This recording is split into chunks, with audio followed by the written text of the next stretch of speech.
Alright, so I'm going to go through my favorite things that I read this week. A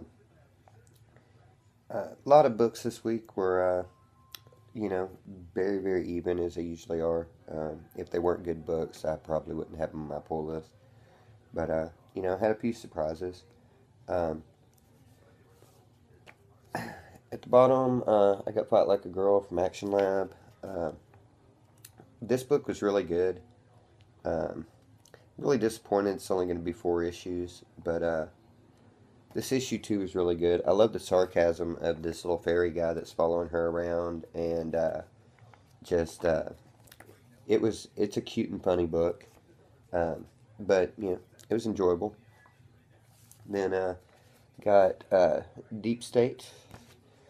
Justin Jordan, Kristen Tina's art was fantastic. Um, this book just almost seems like though that each issue is kind of the same. They're all really good. But it's just kind of the same story. It's just these people running from things that want to kill them, and never really stopping to uh, take a breath and really, I don't know, really develop a lot of stuff. Although I believe that it's going good places. The end of this issue really surprised me and kind of threw back to issue one. So you know, we'll see. Uh, and then I got Conan Red Sonja. This book was really good. I really liked the art in it. The storytelling in it was great. I can't wait for another issue or two of this to see where exactly it's going to go. Um, I mean, I get where it's going based on this issue, but it just kind of. I mean, I guess it's good that it left me wanting more, but um, kind of felt at the end of it like I really wanted more. Uh, really liked Dave Stewart's colors on this. I thought that was great. And yeah, Conan Red Sonja number one, great. Uh, then I got X. Start of this Marked for Death crossover that's going to be with Captain Midnight, and it was pretty good. Really didn't really didn't feel like X needed a crossover with anything, but anything that might get other people reading X, I believe, would be awesome because I love X for being an outside of the big two type of superhero book. I think X is a really good like anti-hero type of character. I can't really say that he's a hero because he's not at all. He goes around just randomly slaying people like the Punisher or whatever. But and then we got Lazarus number 14. This issue really is, I believe, the start of some really really bad stuff that's fixing to go down. You finally got Forever finding out a little bit more about her family and that she's, this like genetic misfit and all. Um, the uh, the head of the Hawk family, I really liked that. He is really not concerned with the fact that he's breaking the truce, which is pretty much, I think, the thing that keeps everything in balance is this whole truce they have over technologies, and he's not messed up at all about the fact that he stole this technology. And I really kind of feel bad that these Lazarus are going to have to fight. Although, I mean, I get that that's why they're there. I don't see how that they can all sit around and be, all buddy buddy, but then when it comes to be time to fight, that, they're like, oh, I'll step up and I'll represent the Hawk family. Uh, that seems crazy to me, but yeah. Uh, the top five stuff, Daredevil number 12. I've been loving this Mark Waid Daredevil. It's been a good while since I read any Daredevil that I really enjoyed, and I've really enjoyed this run on Daredevil. I like that after you took so many issues to do that whole Purple Man story, that Um, this stuntman thing was only a couple of issues, real quick, and I like any time that anybody's able to pull something over on that because that doesn't happen a lot. And yeah, if you're not reading Daredevil, um, highly suggest it. I mean, if you like Daredevil and you're like me that you haven't really enjoyed Daredevil in a while, I think this current series of Daredevil has been really good. Um, Next up, I got Hexed. Surprise, it's not my top book, but really, Seattle gets the freaking yes. Um, you know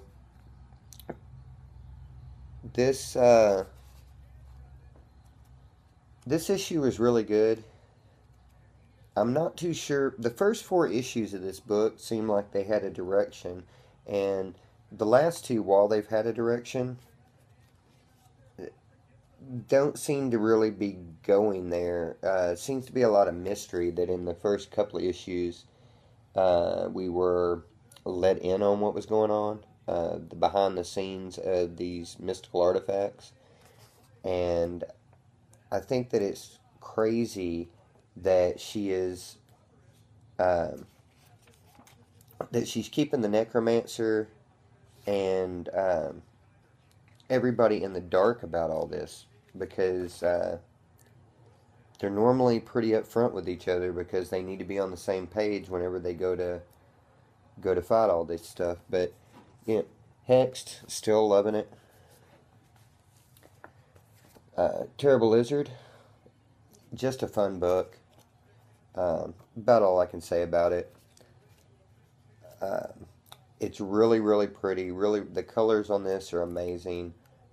Sue Lee's art is amazing, and yeah, Terrible Lizard. I believe this is 5 issues, so maybe look for that in trade at some point.